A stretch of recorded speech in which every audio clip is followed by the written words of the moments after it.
नमो नमः मित्रों, संस्कृत जीवन में आप सभी का स्वागत है। जैसा कि 8:30 बज चुके हैं तो हम लोग अपनी साहित्य की कक्षा में उपस्थित हैं, जिसके अंतर्गत नीति शतकम भारतीकृत जो ग्रंथ है हमारा, उसके जो परिशिष्ट भाग के श्लोक हैं। तो आज की कक्षा में हम परिशिष्ट भाग के जो अंतिम श्लोक हैं उन सभी अंतिम श्लोकों के साथ उपस्थित हैं।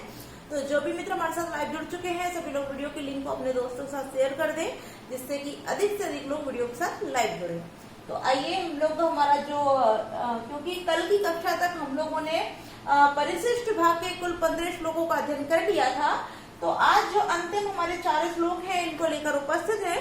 और जैसा कि हम लोग 2 श्लोकों का अध्ययन जो हमारी नीति शतकम की पद्धतियां चल रही थी तब कर चुके हैं। तो कुल मिला के परिशिष्ट में 21 श्लोक हैं, किंतु 2 श्लोकों का अध्ययन हम लोग पूर्व में कर चुके हैं। इस कारण हमारा आज की कक्षा में हमारा जो नीति शतकम ग्रंथ है वह पूर्णतः समाप्त हो जाएगा। तो आइए हम लोग अध्ययन करते हैं जो हमारा 16वां श्लोक है।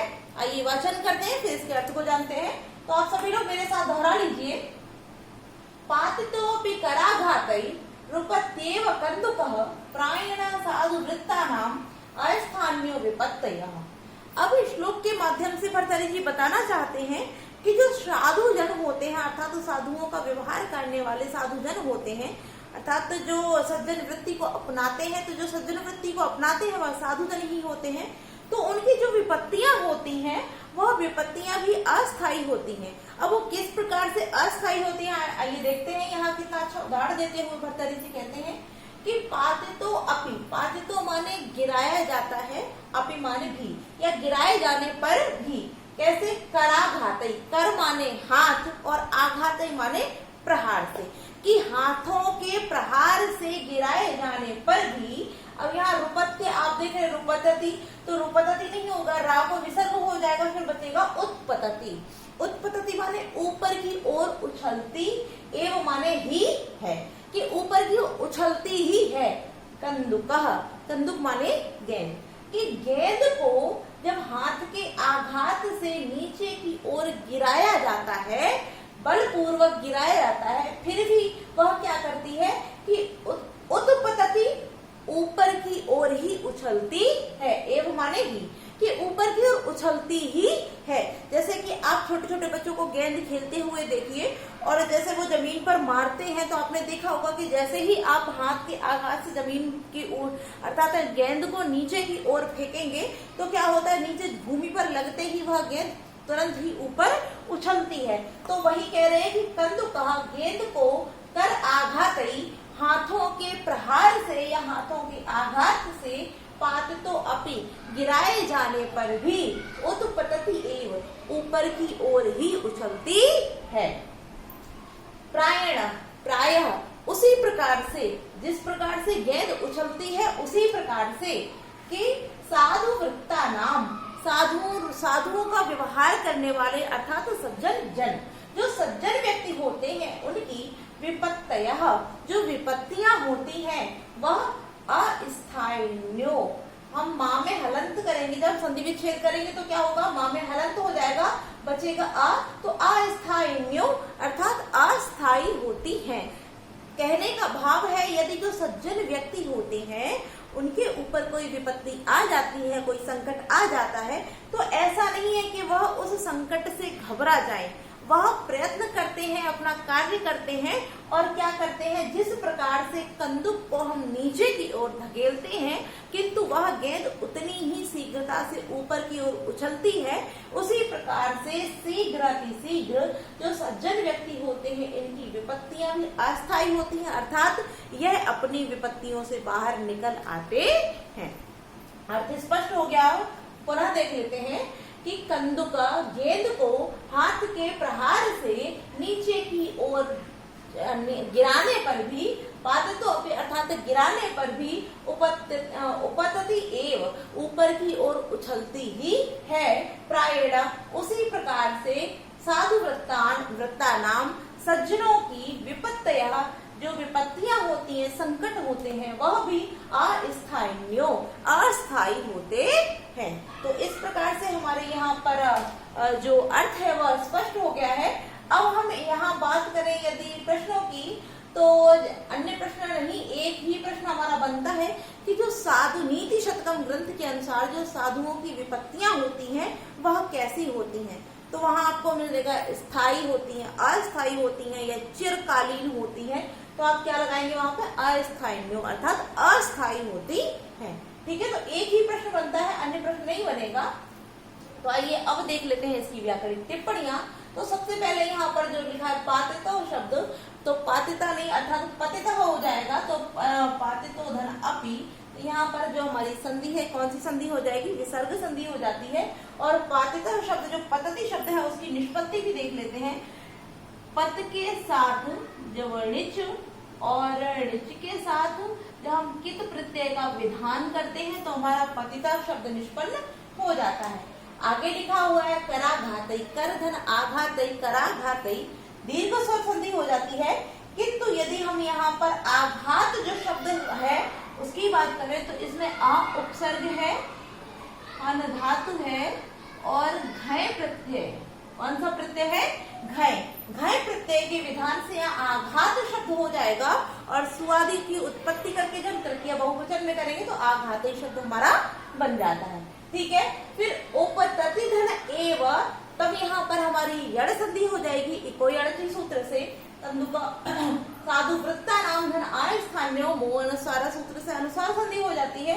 और विपत्तय शब्द की बात करें, स्थायिन्यो शब्द की भी देख लेते हैं। तो स्थायिन्यो जो शब्द है यहाँ पर स्था धातु है और स्था के साथ णिनि प्रत्यय के साथ जब हम गीप प्रत्यय का विधान करते हैं, गीप प्रत्यय का, तब हमारा स्थायिन्य शब्द निष्पन्न हो जाता है। ठीक है, अब साधु वृत्ता नाम शब्द की बात करें तो यहाँ पर इस शब्द में साधु वृत्ता नाम यश सह, तब यहाँ पर हमारा बहुब्रीहि समास हो जाता है। अब जैसे कि यहाँ अंत में रह गए विपत्त्या, तो विपत्त्या की भी निष्पत्ति देख लेते हैं। वि उपसर्ग के साथ जहाँ पत धातु और पत धातु के साथ जो हम कितिन प्रत्यय का विधान करेंगे, कितिन प्रत्यय का, तो विपत्ति शब्द निष्पन्न होता है और प्रथमा बहुवचन में जैसा कि आप सभी जानते हैं क्या हो जाएगा, विपत्त्या शब्द हमारा बन जाता है। तो यह थी इसकी व्याकरणिक टिप्पणी। अब हम छंद की बात करें तो इस श्लोक में अनुष्टुप छंद प्रस्तुत किया गया है। ठीक है, अब बढ़ते हैं हमारे 17वें श्लोक की ओर। तो आइए इसका भी पहले वाचन करते हैं, फिर इसका अध्ययन करेंगे। तो आप सभी मेरे साथ दोहरा लीजिए। कर्मायत्तम फलम पुंसाम बुद्धि कर्मानुसारिणी तथापि सुधिया भाव्यम सुविचारे पूर्वताम। अब इस श्लोक के माध्यम से भर्तृहरि जी बताना चाहते हैं कि यदि हम लोग कोई भी अपना कार्य करें तो उस कार्य के विषय में हम लोगों को भली भांति सोच विचार करके ही कार्य करना चाहिए। तो देखते हैं यहाँ किस प्रकार से कहते हैं कि कर्मायत्तम, कर्म के अधीन ही होता है। फलम माने फल और पुंसाम माने मनुष्यों का, कि मनुष्यों का जो फल है वह कर्म के अधीन ही है। आगे कहते हैं बुद्धि कर्मानुसारिणी, और बुद्धि कर्म के अनुसार ही होती है, कि जो मनुष्यों को फल प्राप्त होता है वह किसके अधीन होता है, कर्मों के ही अधीन होता है। जैसा कि ये तो सीधी सी ही बात करेंगे कि जो आप जैसा कर्म करेंगे वैसा ही आपको फल मिलेगा। यदि आप अच्छे कर्म करते हैं तो अच्छा फल मिलता है, यदि आप दुराचार करते हैं, गलत कार्य करते हैं तो आपको उसका परिणाम भी गलत ही भुगतना पड़ता है। तो वही चीज कही जा रही है कि जो मनुष्यों के फल होते हैं वह कर्म के अधीन होते हैं। और बुद्धि कर्मानुसारिणी, बुद्धि भी कर्म के अनुसार ही होती है। जैसे कि कोई व्यक्ति यदि गलत कार्यों में रत होता है, ठीक है, तो आपने देखा होगा आप उसको कितने ही अच्छे मार्ग दिखाइए, किंतु जो उसकी बुद्धि होती है वो सदैव उन गलत मार्गों का ही अनुसरण करेगी। वो यही कहेगी कैसे किसी का धन लूटा जाए, कैसे किसी को मारा जाए, अर्थात उसकी जो बुद्धि है वह भी उन गलत कार्यों में ही निवृत्त अर्थात उन्हीं में लगी रहेगी। तो वही कहा जा रहा है कि बुद्धि कर्मानुसारिणी, बुद्धि कर्म के अनुसार ही होती है। आगे कह रहे तथापि, फिर भी, सुधिया, बुद्धिमान व्यक्तियों को। अब यहाँ किसको, कि जो कुछ भी नहीं जानते ऐसे व्यक्तियों को तो छोड़िए, जो बुद्धिमान व्यक्ति हैं ऐसे बुद्धिमान व्यक्तियों को भी भाव्यम माने होता है होना। ठीक है, आगे कह रहे सुविचार्य, सुविचार्य धन एव, तो सुविचार्य अर्थात अच्छी प्रकार, सु माने अच्छी प्रकार से, विचार्य माने विचार करके, सोच विचार करके, एव माने ही, कुर्वताम भाव्यम, कार्यों को करने वाला, पूर्वताम माने करने वाला, भाव्यम माने होना चाहिए। ठीक है, पुनः अर्थ को देख लेते हैं। ऊपर वाली लाइन क्लियर हो चुकी है, नीचे वाली देख लेते हैं कि तथापि शुद्ध या फिर भी बुद्धिमान व्यक्तियों द्वारा भली प्रकार से सोच विचार करके ही पूर्वता भाव्यम, कार्यों को पूर्वता माने करने वाला, भाव्यम माने होना चाहिए। ठीक है, अर्थ स्पष्ट हो गया होगा। तो अब यहाँ हम प्रश्न देख लेते हैं। तो यहाँ हमारे 2-3 प्रश्न बन सकते हैं कि जैसे यहाँ प्रश्न यह पूछा जा सकता है कि भली प्रकार से सोच विचार करके कार्यों को करने के लिए नीति शतकम के अनुसार किसको उपदेशित किया गया है। ठीक है, तो यहाँ हो सकता है सुधिया दिया हो, अर्थात तो बुद्धिमान व्यक्ति दिए हो, सज्जन दिए हो, महान व्यक्ति दिए हो, या और भी कुछ लिखा हो, दुर्जन दिए हो। तो आप लोग ध्यान रखेंगे, ना सज्जन लगाना है, ना ही महान लगाना, ना ही महापुरुष लगाना, ना ही दुष्ट व्यक्ति या दुर्जन लगाना है। कौन लगाना हमको? सुधिया, अर्थात तो विद्वान मनुष्य, बुद्धिमान व्यक्ति। ठीक है, दूसरा प्रश्न यह हमारा बन सकता है कि मनुष्यों के फल किसके अधीन होते हैं? तो कर्मों के अधीन होते हैं। और तीसरा प्रश्न हमारा इस प्रकार से बन सकता है कि बुद्धि किसका अनुसरण करती है? तो बुद्धि कर्म के अनुसार ही होती है। ठीक है, तो इस प्रकार से हमारे 3 प्रश्न बन सकते हैं। तो आइए अब इसकी जो व्याकरणिक टिप्पणियां हैं, हम उन व्याकरणिक टिप्पणियों को देख लेते हैं। इन व्याकरणिक टिप्पणियों को देख लेते हैं, फिर आगे बढ़ते हैं। तो सबसे पहले हमारा यहाँ जैसे लिखा हुआ कर्मायत्तम, तो कर्मणा आयत्तम, कर्मायत्तम, तब हमारा यहाँ पर षष्ठी तत्पुरुष समास हो जाएगा। ठीक है, आगे जो हमारा लिखा हुआ है इसमें जो शब्द है कर्मधन आयत्तम है, तो यहाँ हमारा दीर्घ स्वर संधि हो जाती है। तो आयत्तम शब्द की निष्पत्ति देख लेते हैं। तो आ उपसर्ग के साथ जब यम और यम के साथ जब हम कित प्रत्यय का विधान करते हैं तो हमारा आयत्तम शब्द निष्पन्न हो जाता है। ठीक है, फलम पुंसाम बुद्धि, इनमें कुछ है नहीं। कर्मानुसारिणी, तो कर्मानुसारिणी शब्द में यदि हम समास की बात करें तो क्योंकि यह हमारी बुद्धि की विशेषण है, तो इस कारण यहाँ पर कर्मानुसारिणी शब्द में बहुब्रीहि समास हो जाता है। और इसमें जो अनुसारिणी शब्द दिया है इसकी निष्पत्ति भी देख लेते हैं। तो अनुसारिणी में अनु उपसर्ग है, फिर श्री धातु है, फिर ऋणी, और ऋणी के साथ में गीप प्रत्यय के विधान से हमारा अनुसारिणी शब्द निष्पन्न होता है। तो इसमें अनु उपसर्ग श्री धातु है, ऋणी और धन गीप प्रत्यय है, और गीप यदि नहीं होता तो ऋणी प्रत्यय है। ठीक है, इस प्रकार से हमारा अनुसारिणी शब्द निष्पन्न होता है। तथापि, तथा धन अपि, तथापि दीर्घ स्वर संधि हो जाएगी। आगे भाव्यम शब्द की बात करें तो भाव्यम शब्द यहाँ मुख्य है, पहले पूछा भी जा चुका है 1-2 परीक्षाओं में, तो इसको आप लोग अच्छे से ध्यान रखेंगे। तो भू धातु के साथ जब हम ण्यत प्रत्यय का विधान करते हैं तो हमारा भाव्यम शब्द निष्पन्न हो जाता है। ठीक है, मुख्य है, इम्पोर्टेंट है, क्योंकि भाव्यम में भूधन यत भी दे सकते हैं, ण्यत भी दे सकते हैं, क्या भी दे सकते हैं, इसलिए आप लोग ध्यान रखेंगे कि ण्यत प्रत्यय है, यत नहीं है। ठीक है, आगे शब्द हमारा लिखा हुआ है सुविचार्य, तो सुविचार्य धन एवं सुविचार्य, यहाँ हमारा दीर्घ स्वर वृद्धि संधि हो जाएगी वृद्धि व्यक्ति सूत्र से। फिर पूर्वता शब्द की बात करें तो इसमें कृ धातु के साथ जब हम क्षत्रिय प्रत्यय का विधान करते हैं तो हमारा पूर्वता शब्द निष्पन्न हो जाता है। ठीक है, अब यहाँ छंद की भी बात कर लेते हैं। तो श्लोक में जो हमारा छंद है वह भी अनुष्टुप छंद में ही लिखा हुआ है। ठीक है, इस प्रकार से हमारे दोनों श्लोक हो जाते हैं। तो आइए अब बढ़ते हैं हमारे अगले 18वें श्लोक की ओर। तो आइए पहले इसका वाचन करते हैं, फिर अर्थ जानते हैं। तो आप सभी लोग मेरे साथ दोहरा लीजिए।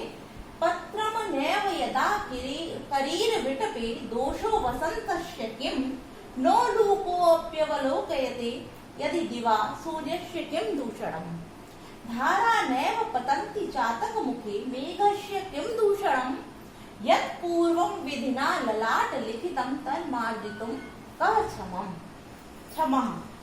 यह जो अंतिम पंक्ति है महत्वपूर्ण सूक्ति है, इसको आप लोग अंडरलाइन करके ध्यान रखेंगे। और आइए अब अर्थ जानते हैं। तो पत्र माने होता है पत्ता, कि पत्ता न माने नहीं, एव माने ही, कि नहीं, यदा माने जब, कि जब पत्ता नहीं होता है किस पर, करीर विटपे, जो करीर का वृक्ष होता है, तो करीर के वृक्ष पर यदि पत्ता नहीं आता है तब उसमें दोषो किम वसंतस्य, जो वसंत है, वसंत ऋतु है, उसका किम माने क्या, दोष माने दोष होता है कि यदि यदि करीर के विटप, करीर अर्थात करीर के वृक्ष पर यदि पत्ता नैव माने नहीं आता है तो उसमें वसंत का किम दोषो अर्थात क्या दोष है, उसमें वसंत ऋतु का क्या दोष है यदि करील के वृक्ष पर पत्ते नहीं आते हैं तो, क्योंकि उसमें पत्ते आते ही नहीं है तो वसंत ऋतु का इसमें कोई भी दोष नहीं है। तो यही कहा जा रहा है कि यदि करील के वृक्ष पर पत्ते नहीं होते हैं तो इसमें वसंत का क्या दोष है। आगे ना उल्लू को संधि विच्छेद करेंगे तो ना उल्लू को नोलू को, यहाँ गुण संधि हो गई है तो ना उल्लू को ना माने नहीं, उल्लू का माने जो उल्लू होता है, उल्लू को अपि माने भी, अवलोक्यते माने दिखता है, यदि दिवा, दिवा माने दिन में, कि यदि दिन में उल्लू को नहीं दिखाई देता है तब सूर्य से किम दूषणम, सूर्य का क्या दोष है। यदि उल्लू को दिन में दिखाई नहीं देता है तो इसमें सूर्य का क्या दोष है।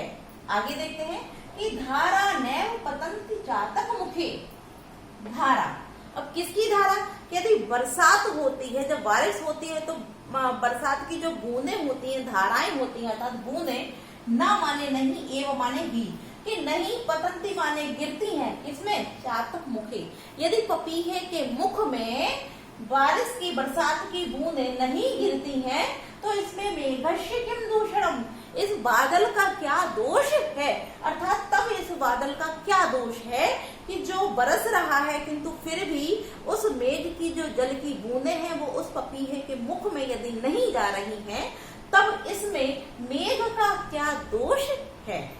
ठीक है, आगे देखते हैं, यत पूर्वम, जो पूर्व में ही विधिना, विधाता ने, ब्रह्मा ने ललाट लिखितम, ललाट पर अर्थात मस्तक पर, भाग्य पर, लिखितम माने लिख दिया है, तन मार्जितम, तद माने उसको, मार्जितम माने मिटाने में, हटाने में, साफ करने में, कह क्षमा, कौन, कह माने कौन, क्षमा माने समर्थ है, कि उसको मिटाने में कौन समर्थ है। पुनः अर्थ को देख लेते हैं, यदा यदि करील विटपे, करील के वृक्ष पर पत्रम नैव, पत्ते नहीं आते हैं तब दोषो वसंत से किम, तब वसंत का किम माने क्या, दोषा माने दोष है, तब इसमें वसंत ऋतु का क्या दोष है। आगे कह रहे हैं कि यदि दिवा, यदि दिन में, दिवा माने दिन में, न उल्लू को अवलोक्यते, उल्लू को माने उल्लू को, न माने नहीं, अवलोक्यते माने दिखाई देता है, कि यदि उल्लू को दिन में नहीं दिखाई देता है तब सूर्य से किम दूषणम, तब इसमें सूर्य का क्या दोष है। आगे कि धारा नैव पतंति चातक मुखे, यदि जल की बूंदे, मेघ की बरसात की जल की बूंदे नैव नहीं गिरती हैं, पतंती माने गिरती हैं, चातक मुखी, यदि पपीहे के मुख में जल की बूंदें नहीं गिरती हैं तो मेघस्य किम दूषणम, तब इस मेघ, इस बादल का क्या दोष है, क्योंकि यत पूर्वम, जो पूर्व में ही विधिना, विधाता ने ललाट लिखितम, हमारे भाग्य में या मस्तक पर लिखितम माने लिख दिया है, तन मार्जितम, उसको, तद माने उसको, मार्जितम माने मिटाने में, कह क्षमा, कौन समर्थ है, अर्थात कोई भी समर्थ नहीं है। ठीक है, तो कहने का अर्थ यही है कि यदि पहले विधाता ने लिख दिया है कि या निर्धारित कर दिया है कि विटप के वृक्ष पर कभी भी पत्ते नहीं आ सकते हैं, तो चाहे कोई सी भी ऋतु हो, चाहे वसंत ऋतु हो, हेमंत हो, शिशिर हो, गर्मी हो, वर्षा हो, सर्दी हो, कोई सी भी हो, उसमें पत्ते नहीं आएंगे, तो इसमें वसंत ऋतु का तो कोई दोष ही नहीं है। इसी प्रकार से यदि विधाता ने पूर्व में ही निर्धारित कर दिया है कि उल्लू को दिन में दिखाई नहीं देगा, तब सूर्य का होना न होना अर्थात उल्लू के लिए एक समान है, अर्थात तब भी उसमें सूर्य का कोई भी दोष नहीं है। इसी प्रकार से जितनी जल की बूंदें पपीहे के मुख में भाग्य ने, विधाता ने लिख दी हैं, उतना ही उसको प्राप्त होगा, उससे अधिक नहीं। और यदि उसके मुख में जल की बूंदें नहीं जाती हैं तब इसमें मेघ का भी कोई दोष नहीं है। क्यों? क्योंकि वह तो पूर्व में ही विधाता ने लिख दिया है, इसको कोई भी मिटाने में समर्थ नहीं है। ठीक है, तो इस प्रकार से हमारे श्लोक का अर्थ हो जाता है। अब यहाँ चलिए हम लोग प्रश्न देख लेते हैं, कौन से प्रश्न बन सकते हैं। तो सबसे पहला हमारा प्रश्न यही बनता है कि जो विधाता ने मस्तक पर लिख दिया है उसको मिटाने में कौन समर्थ है? तो कोई भी नहीं, अर्थात कोई भी उसको नहीं मिटा सकता है। और अन्य प्रश्न तो आप लोग कर ही सकते हैं कि यदि उल्लू को नहीं दिखाई दे सकता है तो किसका दोष नहीं है? सूर्य का नहीं है। यदि चातक के मुख में जल की बूंदें नहीं गिरती हैं, धाराएं नहीं गिरती, तब इसमें किसका दोष नहीं है? तो मेघ का नहीं है। और यदि करील के विटप वृक्ष पर पत्ते नहीं आते हैं तब इसमें किसका दोष नहीं है? तो वसंत का कोई दोष नहीं है। ठीक है, इस प्रकार से हमारे प्रश्न बन जाएंगे। तो आइए अब देख लेते हैं इसकी व्याकरणिक टिप्पणियों को। जैसे पत्रम नैव, ना धन एव नैव वृद्धि संधि हुई है। और करीर विटपे, तो करीरस्य विटपे विटपः, और स्वादि की उत्पत्ति करके विटपे सप्तमी विभक्ति हो जाती, तब यहाँ पर षष्ठी तत्पुरुष समास हमारा हो जाएगा। करीरस्य विटपे, तब यहाँ पर षष्ठी तत्पुरुष समास हो जाएगा। ठीक है, वसंत में आप देख ही रहे षष्ठी व्यक्ति है। अब यहाँ पर ना उलू को अवलोकयति, तो ना धन उलू को गुण संधि हो जाएगी। उलू का धन अपि, यहाँ पर हमारी विसर्ग संधि हो जाएगी। और अपि धन अवलोकयते यड़ संधि हो जाती है। ठीक है, अब हम अवलोकयते शब्द जो हमारा उसकी निष्पत्ति देख लेते हैं। तो अब उपसर्ग है, लोक धातु है, लोक धातु, और इसके साथ जब लट लकार आत्मनेपद प्रथम पुरुष एक वचन की क्रिया लगाएंगे तब यहाँ अवलोकते शब्द हमारा निष्पन्न हो जाता है। ठीक है, आगे देखते हैं दिवा सूरज, सूरज में भी षष्ठी व्यक्ति है। दूषणम शब्द की देख लेते हैं। तो दूष धातु के साथ जब हम ल्युट प्रत्यय का विधान करते हैं तो हमारा दूषणम शब्द निष्पन्न हो जाता है। ठीक है, आगे देखते हैं धारा नैव, नैव में पुनः हमारी वृद्धि संधि हो जाएगी। चातक मुखे, तो चातकस्य मुखे, चातक मुखे षष्ठी तत्पुरुष समास हो जाएगा। दूसरा हम लोग देख ही चुके हैं। यत पूर्वम विधिना ललाट लिखतम, ललाट लिखतम, ललाटे लिखतम, ललाट पर लिखा। ठीक है, तब यहाँ ललाट लिखितम शब्द में हमारा सप्तमी तत्पुरुष समास हो जाता है। तन मार्जितम, तो यहाँ तन मार्जितम या संधि विच्छेद होगा। और यदि संधि की बात करें तो यहाँ यरो अनुनासिक, अनुनासिको व सूत्र से हमारी अनुनासिक संधि हो जाती है। ठीक है, अब मार्जितम शब्द की बात कर लेते हैं। तो इसमें ब्रज धातु के साथ जब हम तुमुन प्रत्यय का विधान करते हैं, तुमुन का, तब हमारा मार्जितम शब्द निष्पन्न हो जाता है। ठीक है, अब हम क्षमा शब्द की बात करें तो क्षम के साथ जो हम अच प्रत्यय का विधान करेंगे, अच, तो हमारा क्षमा शब्द निष्पन्न हो जाता है। ठीक है, तो यह रहा हमारे 18वां श्लोक। और यदि छंद की बात करें तो यह 18वां श्लोक हमारा शार्दूल विक्रीड छंद में प्रस्तुत किया है। ठीक है, अब बढ़ते हैं हमारा जो नीति शतकम के परिशिष्ट का अंतिम और हमारे नीति शतकम ग्रंथ का अंतिम श्लोक है। आइए इसका वाचन करते हैं, अर्थ जानते हैं। और वैसे देखा जाए तो ये महत्वपूर्ण, परीक्षा की दृष्टि से अत्यंत महत्वपूर्ण है। और इसकी जो अंतिम पंक्ति है ये सूक्ति भी है, और सूक्ति के साथ साथ बहुत ही महत्वपूर्ण पंक्ति है। इससे कई बार प्रश्न पूछे गए हैं। तो आइए इसका अर्थ जानते हैं। पहले वाचन करते हैं, फिर अर्थ जानते हैं।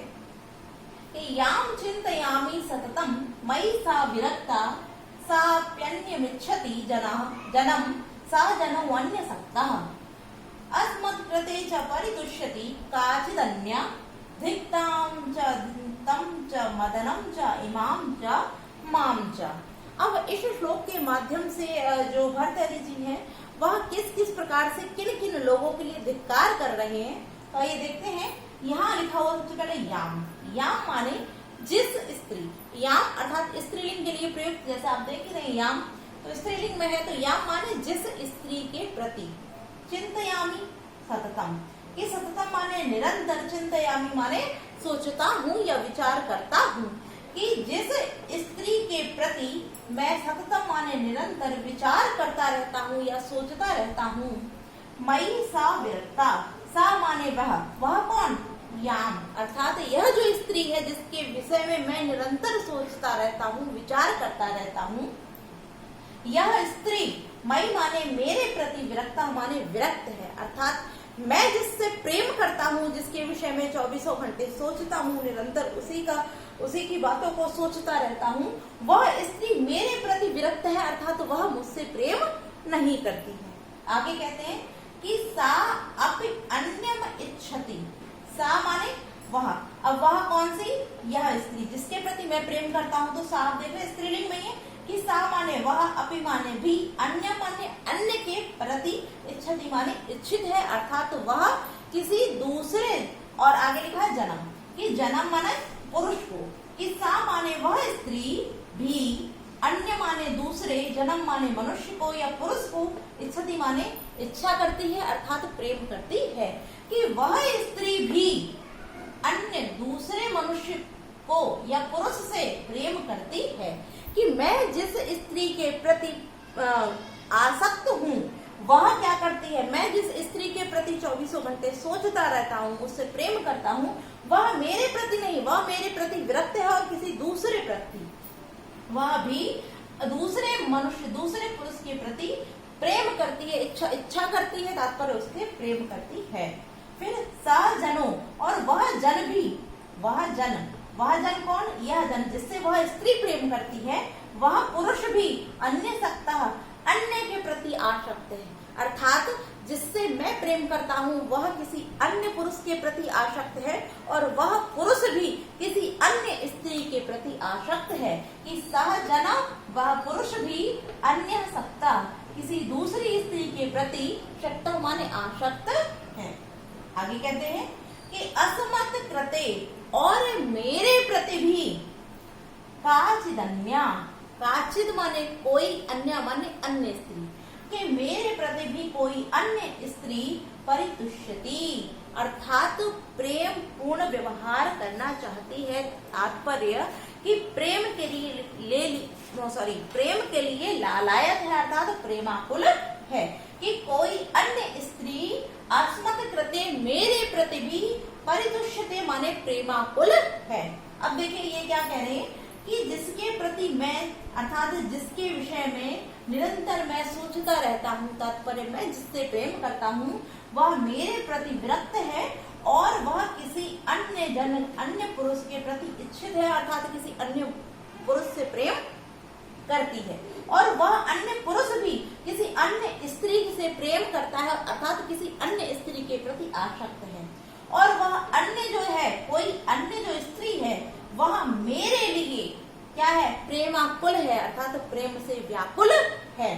अब क्या कहते हैं कि धिक्ताम च तम च मदनम च इमाम च माम च, कि क्योंकि हम लोग सभी एक दूसरे के प्रति आसक्त हैं, किंतु कोई भी, जैसे मैं किसी स्त्री से प्रेम करता हूँ किंतु वह किसी अन्य को चाहती है, और वह जिसको चाहती है वह पुरुष किसी अन्य स्त्री को चाहता है, और वह पुरुष जिस स्त्री को चाहता है वह स्त्री मुझे चाहती है, तो अर्थात हम सभी जितने हैं कि हम एक दूसरे की प्रेम को ठुकरा करके किसी अन्य के प्रति आसक्त हैं। इसलिए धिक्ताम, सबसे पहले कहते हैं कि धिक्कार है, ताम माने उसको, किसको, याम, जिस स्त्री के प्रति मैं आसक्त हूँ सबसे पहले उसको धिक्कार है। फिर कहते हैं च तम, और धिक्कार है उसको, किसको, इस जन को, इस पुरुष को जिसको यह स्त्री चाहती है अर्थात जो मेरी प्रिया है, जो जिसको मैं प्रेम करता हूँ, सबसे पहले तो उसको धिक्कार है क्योंकि मैं उससे प्रेम करता हूँ और वह मेरे प्रेम को ठुकरा करके किसी अन्य से प्रेम करती है, इसलिए इस मेरी प्रिया को धिक्कार है। फिर कहते हैं कि इस जन को भी धिक्कार है क्योंकि मेरी प्रिया इस जन से प्रेम करती है किंतु यह जन किसी अन्य से प्रेम करता है, इस कारण से इस जन को भी धिक्कार है।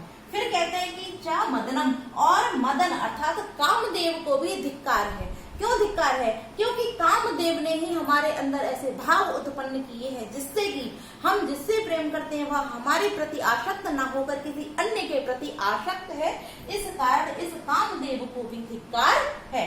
फिर कहते हैं चा इमाम, और इस अन्य स्त्री काचिद अन्य जो अन्य स्त्री है इसको भी धिक्कार है क्योंकि यह इस जन के प्रति आसक्त न होकर मुझ पर आसक्त है, इस कारण इस अन्य स्त्री को भी धिक्कार है। और अंत में कहते हैं च माम च, अर्थात मुझको भी धिक्कार है क्योंकि यह अन्य स्त्री मेरे प्रति मेरे प्रेमाकुल है किंतु मैं किसी अन्य स्त्री को चाहता हूँ, इसलिए मुझको भी धिक्कार है। ठीक है, इस प्रकार से श्लोक का अर्थ हो जाता है, किंतु ये अंतिम पंक्ति पुनः देख लीजिए, क्यों इसमें सीरियल हो सकता है पूछ दिया जाए। तो सबसे पहले जिसको धिक्कार किया जा रहा है वो किसको, जो भर्तृहरि की प्रिया है वह अपनी उस प्रिया को धिक्कार करते हैं कि मेरी उस प्रिया को धिक्कार है। ठीक है, तो सबसे पहले यह ताम जो प्रस्तुत किया गया है, यह इस स्त्री, इस या अर्थात इस प्रिया जो भर्तरी की प्रिया है, इसके लिए कहा गया है। फिर इस तम से इस जन, जिस उस प्रिया का जो प्रेमी है उसके लिए धिक्कार है। फिर कामदेव को धिक्कार किया है। उसके पश्चात इस जन की जो प्रेमिका जो वैश्या है इसको धिक्कार कहा है, और अंत में उन्होंने स्वयं के लिए भी धिक्कार कहा है। ठीक है, तो इस प्रकार से हमारा यहाँ श्लोक अंत होता है। अर्थ स्पष्ट हो गया होगा सभी का। पुनः एक बार देख लीजिए कि या माने जिसके प्रति, सप्तम माने मैं निरंतर, चिंतयामि माने सोचता, कि जिस स्त्री के प्रति मैं निरंतर सोचता रहता हूँ, महिषा विरक्ता, वह मेरे प्रति विरक्त है और किसी अन्य के प्रति प्रेमा। सा माने वह अपि अन्य इच्छति जनम, कि वह भी अन्य जन के प्रति या अन्य पुरुष के प्रति प्रेम करती है। वह अन्य पुरुष भी किसी अन्य स्त्री से आसक्त है और कोई अन्य स्त्री मेरे लिए क्या है, प्रेमाकुल है। इसलिए उस प्रिया को, फिर इस जन को, फिर कामदेव को, फिर इस अन्य स्त्री को और मुझको धिक्कार है। ठीक है, तो इस प्रकार से हमारे यहाँ पर अर्थ हो जाता है। तो आइए अब हम इसकी व्याकरणिक टिप्पणियों को देख लेते हैं।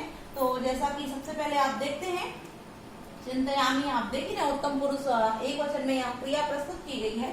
सप्तम की बात करें तो यहाँ सम के साथ में जब हम तन और तन के साथ जब हम कित प्रत्यय का विधान करते हैं तो तब हमारा सप्तम शब्द निष्पन्न होता है। मई सप्तमी विभक्ति में है। यहाँ संधि देख लेते हैं, साधन अपि धन अन्य धन इच्छति। तो साधन अपि, सापि, यहाँ पर हमारी दीर्घ संधि हो जाएगी। फिर अपि धन अन्य, यड़ संधि हो जाएगी। अन्यम धन इच्छति, अनुस्वार संधि हो जाती है। ठीक है, जनो अन्य, जनः अन्य, विसर्ग संधि हो जाएगी। और विरक्ता शब्द की निष्पत्ति देख लेते हैं। तो इसमें व्यू उपसर्ग है, रंज धातु है, और इसके साथ में जब हम कित धन टाप प्रत्यय, कित प्रत्यय के साथ साथ टाप प्रत्यय का विधान करते हैं तो हमारा यहाँ विरक्त शब्द निष्पन्न हो जाता है। आगे यहाँ शक्तर शब्द की बात करें तो इसमें भी संज धातु के साथ जब हम कित प्रत्यय का विधान करेंगे तो हमारा संज्ञा शब्द निष्पन्न हो जाएगा।